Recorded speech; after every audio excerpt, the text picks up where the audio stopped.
This is Good Friday, and one thing that we can learn from this event is that Jesus Christ defeated the forces of darkness and evil by means of love and humility. Remember, ang kabayaran ng kasalanan ay kamatayan, and someone has to offer his life para magbayad ng kasalanan, pero ang kailangan ay isang perpektong tao. Pero dahil walang perpektong tao, nag-initiate ang ating Diyos na magkatawang tao in the person of Jesus Christ.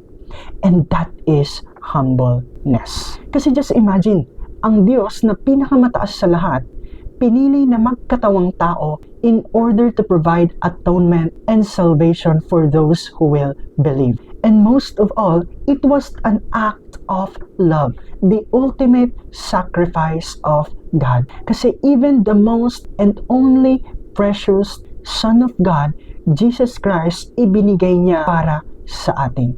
Sin is the problem. And because of sin, nahiwalay tayo sa Diyos. At napailalim tayo sa kapangyarihan ng kasamaan at ng kadiliman.